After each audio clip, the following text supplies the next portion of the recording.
तर यंदाच्या विधानसभा निवडणुकीमध्ये महायुतीनं ऐतिहासिक यश मिळवलं। 250 पेक्षा जास्त उमेदवार निवडून आणले।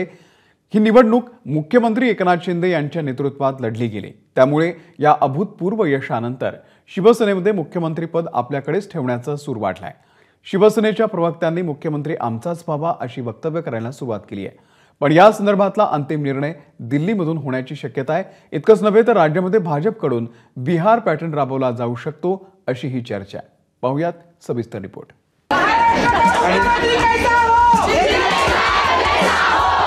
एकनाथ शिंदे हे आगामी पुढचे आपले मुख्यमंत्री 5 वर्षासाठी झालेच पाहिजे।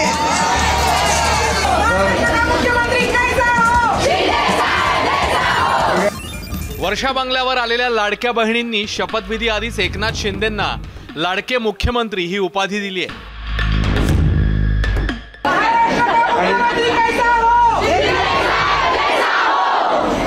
एकनाथ शिंदेच पुन्हा मुख्यमंत्री होतील आणि आपणही यंदा मंत्री होऊ असं स्वप्न पाहणाऱ्या भरत शेट यांचा कोट सज्ज झालाय। आता जे काही काम 2.5 वर्ष त्या मुख्यमंत्र्यांनी केलेलं आहे हे आपण सगळ्यांनी डोळ्यासमोर पाहिलेलं आहे, तो त्यांना पुन्हा संधी मिळावी हे आमचं म्हणणं आहे। रविवारी रात्री ताज हॉटेलच्या भिंतींनी देखील एकनाथ शिंदेंना मुख्यमंत्री करण्यासंदर्भातला शिवसेना आमदारांचा सूर ऐकला। पण प्रश्न हा आहे की 133 जागा जिंकलेली भाजप 57 जागा जिंकलेल्या शिंदेंना मुख्यमंत्रीपद का सोडेल? तर या प्रश्नाचं उत्तर देताना शिंदेंच्या शिवसेनेचे खासदार नरेश म्हस्केंनी बिहार पॅटर्नवर बोट ठेवलंय। बिहारमध्ये ज्या पद्धतीने नितीश कुमार यांच्या गळ्यात मुख्यमंत्र्यांची माळ घातली गेली, त्यांची संख्या कमी होती तरी सुद्धा त्यांना मुख्यमंत्रीपद महायुतीने, लोकशाही आघाडी सरकारने, एनडीएने त्यांच्या गळ्यात त्या पद्धतीने माळ घातली। त्याच पद्धतीने माननीय मुख्यमंत्री एकनाथ शिंदे साहेबांना मुख्यमंत्रीपदी जाहीर करतील असा आम्हाला ठाम विश्वास आहे। एकनाथ शिंदेंच्या मुख्यमंत्रीपदासाठी बिहार पॅटर्नवर युक्तिवाद करणाऱ्या नरेश म्हस्केंनी वकिली पेशा निवडला असता तर आज ते नक्कीच नामवंत वकील झाले असते। असो, बिहारमध्ये नेमकं काय घडलं होतं हे आमच्या प्रतिनिधींकडून समजून घेऊया। बिहार पॅटर्न यशस्वीपणे राबवणाऱ्या एका महत्त्वपूर्ण नेत्याने असे संकेत दिलेत की बिहारमध्ये भाजप आणि जनता दल युनायटेड या दोन्ही पक्षांमधील आमदार संख्येचा फरक खूप कमी होता। तेच तुलनेने महाराष्ट्रात मात्र आता एकनाथ शिंदे आणि भारतीय जनता पक्ष या दोघांच्याही आमदार संख्येमधील फरक हा प्रचंड मोठा आहे आणि त्यामुळे बिहार पॅटर्न महाराष्ट्रात कितपत लागू होईल याविषयी प्रश्नचिन्ह कायम आहे। बिहारचा दाखला अपुरा पडेल की काय म्हणून नरेश म्हस्केंनी हरियाणाचा दाखला दिला। तिथे ज्या चेहऱ्याच्या नेतृत्वात निवडणुका लढल्या त्या नायब सिंग सैनी यांनाच मुख्यमंत्रीपदी कायम ठेवण्यात आलंय। हरियाणाचा दाखला देण्यामागचं कारण म्हणजे भाजप नेत्यांकडून निवडणुकीपूर्वी केली जाणारी वक्तव्य।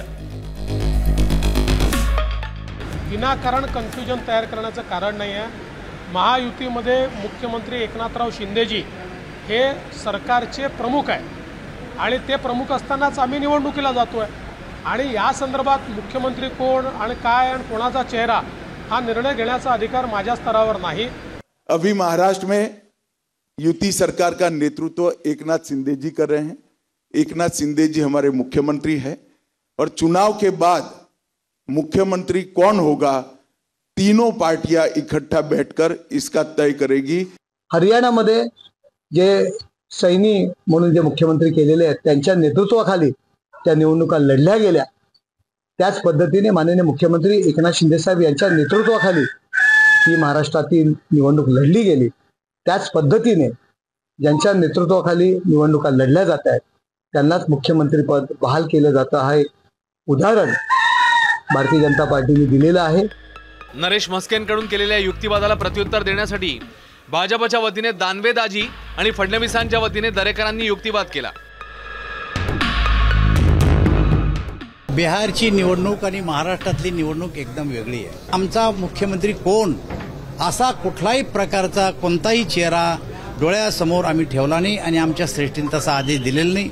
निवडणुकीनंतर या विषयाची आपण चर्चा करू असं ठरलं होतं। मला असं वाटतं की मी स्वतः अमित भाईच्या बैठकीमध्ये उपस्थित होतो एकनाथराव मुख्यमंत्री आहेत, त्यांच्याच नेतृत्वात आम्ही निवडणूक लढतो हे माझ्या समक्ष अमित भाईंनी त्यांना फोन करून सांगितलं होतं आणि निवडणुकीनंतर पुढचा निर्णय होईल. आता निवडणुका संपल्या, आमचे श्रेष्ठी आणि आमचे अलायन्स पार्टनर योग्य ते बसून निर्णय घेतील. नरेश म्हस्के यांची ती व्यक्तिगत भूमिका असू शकते. माझी एक भारतीय जनता पार्टीचा कार्यकर्ता म्हणून भूमिका आहे की या राज्यामध्ये जनतेनं मॅन्डेट हा देवेंद्र फडणवीस साहेबांच्या बाजूने दिलेला आहे. तशा प्रकारचं सुतोवाच आमच्या प्रदेशाध्यक्षांनी केलंय की देवेंद्र फडणवीस साहेब या राज्याचे मुख्यमंत्री झाले पाहिजेत. नुसता युक्तिवाद पुरेसा नाही हे ओळखून शिंदेच्या शिवसेनेच्या शिष्टमंडळाने सागर बंगला गाठला. उदय सामंत, दादा भुसे, शंभूराज देसाई आणि नीलम गोऱ्हेंनी मुख्यमंत्रीपदाचे सर्वात मोठे दावेदार देवेंद्र फडणवीसांची भेट घेतली आहे. या बैठकीत नेमकं काय झालं असेल हे नेत्यांना आणि सागर बंगल्यातल्या भिंतींनाच ठाऊक. तिकडे भगवंत देखील थोडेसे कन्फ्यूज आहेत, कारण एकनाथ शिंदेच्या मुख्यमंत्री पदासाठी मुंबईतल्या सिद्धिविनायकाला साकडं घालण्यात आलंय. तर मुख्यमंत्री म्हणून देवेंद्र फडणवीस यांचा राज्याभिषेक व्हावा यासाठी पंढरपुरात दुग्धाभिषेक करण्यात येतोय. मात्र मुख्यमंत्री होण्यासाठी दैवी शक्ती बरोबरच दिल्लीतली महाशक्ती प्रसन्न होणंही तेवढंच गरजेचं आहे. आम्ही मुख्यमंत्री पदाच्या शर्यतीत नाही हे सांगणारी अजितदादांची राष्ट्रवादी हाच मुद्दा अधोरेखित करण्याचा प्रयत्न करते.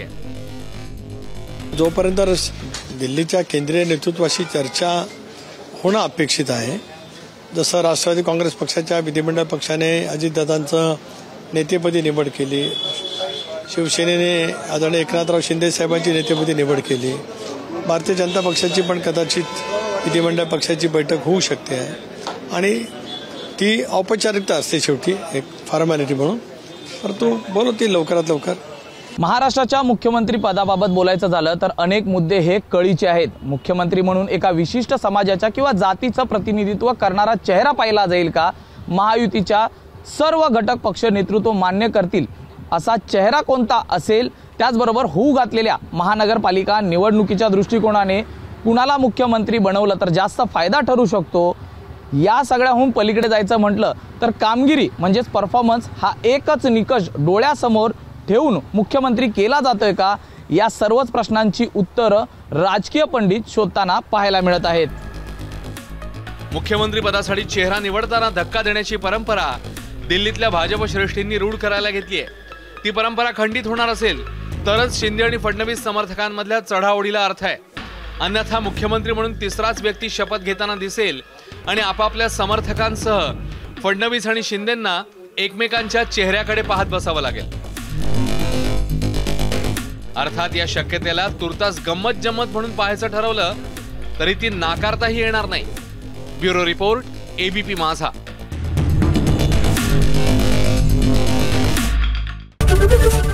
एबीपी माझा, उघडा डोळे बघा नीट.